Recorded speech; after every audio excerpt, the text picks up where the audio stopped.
Okay, let's jump in. Today we're taking a deep dive into some specific material focused on end-time prophecy, pulling insights directly from a sermon that really focuses on Matthew chapter 24. That's right. Our source material for this exploration comes from excerpts of a YouTube sermon titled Entry in End Times, Signs of the End, Matthew 24:1 to 14. It's by Philip Anthony Mitchell from the 2819 Church Channel. Right. And our mission for this deep dive is to unpack the core ideas presented in this specific source about biblical prophecy, particularly the signs the speaker identifies as potentially pointing towards the end of the age and the return of Christ. Exactly. Think of this as looking closely at one particular interpretation of some, well, pretty significant biblical passages. So how does the speaker set things up? Well, he sets the stage by framing human history through a prophetic lens. He suggests there's like a divine countdown clock that's, ticking and cannot be stopped. Ding-dong clock. Okay. Yeah. And for him, the Bible is presented as the only truly reliable prophetic document that gives an indication of where we are in history. He claims it contains thousands of fulfilled prophecies. And he shares a personal story too, right? To back that up. He does, yeah. Right at the beginning, he talks about a prophecy he says he received back in 2009. Oh, what did it say? It reportedly foretold several specific things about his life and ministry: youth pastoring, starting a church, having ministry impact on the next generation, encountering controversy, and even making a geographical move. Wow, pretty specific. Yeah, and he tells this story as an example of how, from his perspective, prophetic words given by the Lord come to pass. He states that these points have since manifested in his life. So it's presented as kind of personal validation for the whole topic. Interesting way to lead into it. Okay, so the source then grounds its look at Matthew 24 in the immediate context. It starts with Jesus leaving the temple. Yes, exactly. Yeah. According to this sermon, this is Jesus leaving the Jerusalem temple for the very last time, right after some intense debates he had there. And the speaker sees this as symbolic. He does.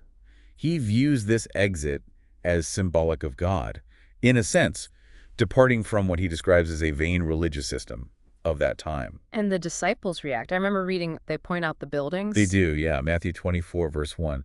They apparently pointed out the temple complex's impressive buildings. These are the structures built by King Herod. Right. The source describes them as massive, beautiful, adorned with glistening limestone and gold. You can almost picture the disciples kind of nudging Jesus, like, wow, look at this, expecting him to be impressed. But he wasn't, not even close. Not at all. His response in verse 2 was, well, startling, a prophecy. He said that not one stone of that entire temple structure would be left standing upon another. Which must have sounded crazy at the time. That temple was huge. Absolutely. And the speaker in the source makes a strong point that this prophecy, though seemingly impossible, was literally fulfilled about 40 years later, around AD 70. That's when the Romans came in, right? General Titus. Exactly. Titus besieged Jerusalem. The source cites the historian Josephus, noting that over 1 million Jews were reportedly killed. And despite Titus maybe wanting to preserve the temple, his soldiers ended up dismantling it completely, stone by stone. Why? Just destruction. Well, the source mentions they might have been prying the stones apart to get at melted gold from the fires, but the point the speaker makes is this fulfillment really hammers home the trustworthiness of Jesus' prophetic words for him. Okay, that history definitely adds weight to how the source presents it. So, after this declaration, where do they go? They move just outside the city, to the Mount of Olives. It's a small mountain, a ridge, really. And that location is important. Very significant prophetically, according to the source. He references the prophet Zechariah, who predicted this very mountain would be the place where Jesus' feet would touch down upon his return to earth. Wow. Okay, so they're on the Mount of Olives looking back at the temple site. Exactly. The temple Jesus just said would be destroyed. And it's here, privately, Matthew 24, verse 3 says, the disciples ask him 3 questions, all kind of rolled into one. Right. What were they again? They ask, when will these things, meaning the temple destruction, be? Yeah. Then, what will be the sign of your coming? And finally, what will be the sign of the end of the age? And the source suggests they thought these were all connected, happening together. Pretty much, yeah. The source suggests that from their perspective, they saw these 3 events, temple destruction, Jesus coming, end of the age, happening more or less simultaneously. Like they expected things to wrap up quickly after the temple was gone. Exactly. The speaker explains they didn't really understand what we now call the church age, this, long period between Jesus' first and second coming. The source calls this period a mystery, something not fully laid out in the Old Testament. They were expecting an immediate restoration of Israel's kingdom, kicking out the Romans, not this long gap.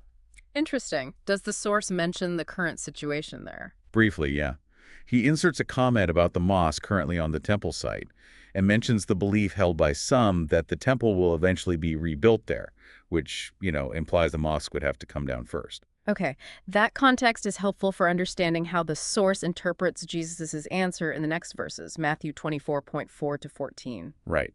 And this is where the sermon pivots. The source argues Jesus' answer here describes signs that will happen primarily during a future period he calls the tribulation.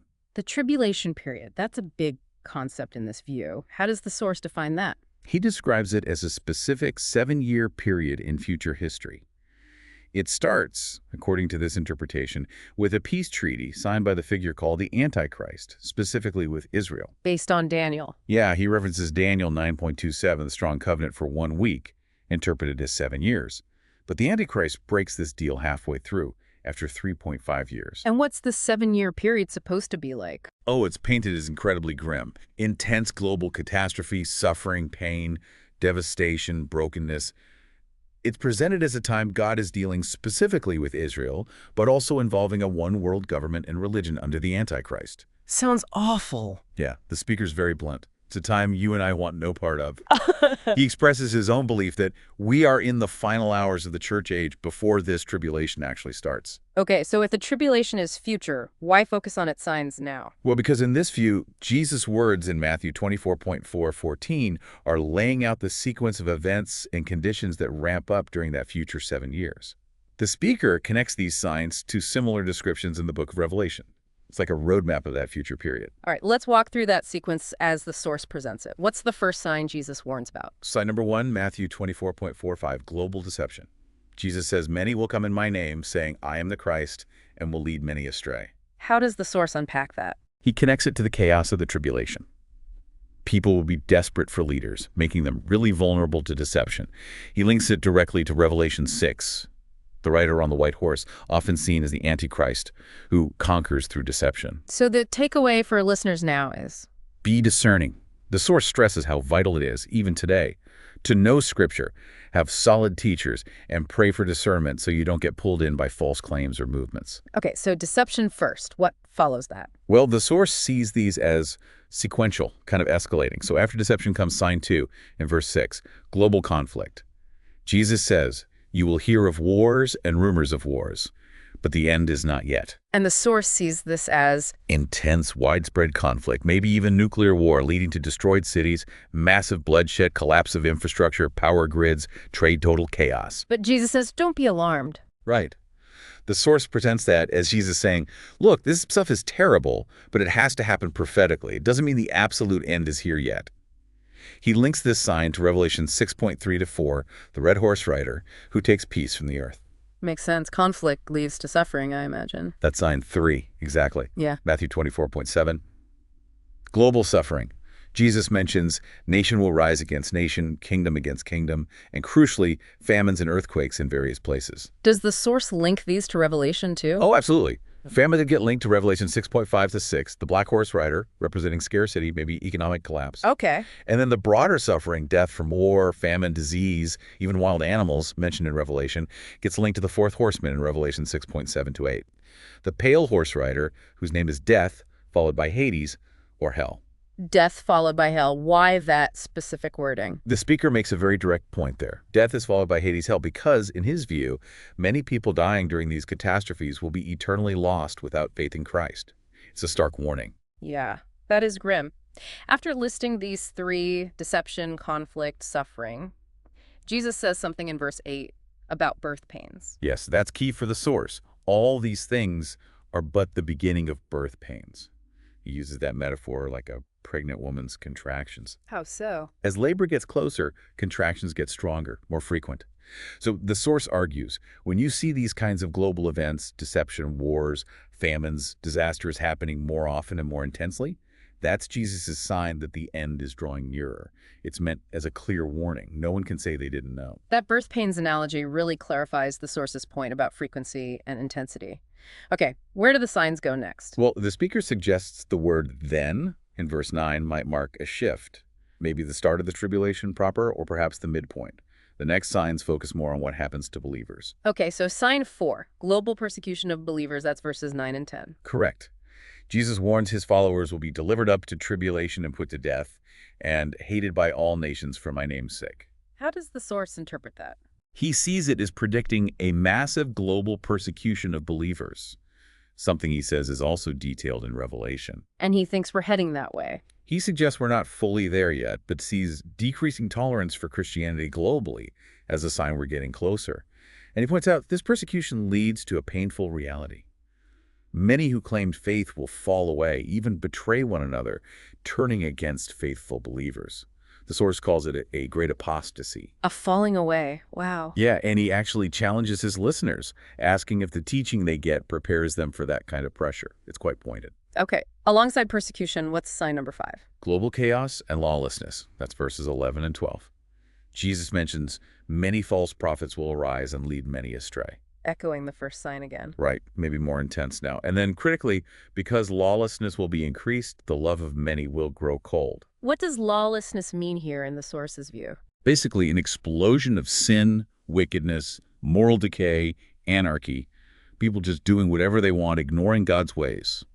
The speaker says quite strongly, the winds of all these things are blowing right now. Implying these trends are visible today. That's the implication. He uses it to urge listeners.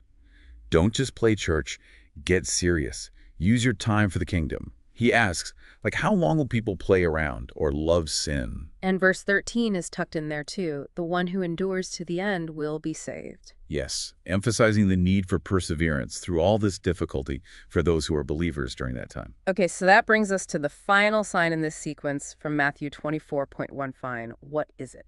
The final one, presented by the source, is the global proclamation of the gospel. Jesus says this gospel of the kingdom will be proclaimed in the whole world as a testimony to all nations, and then the end will come. So the gospel going worldwide is the last sign before the end. That's how the source interprets it, the very last thing that must happen.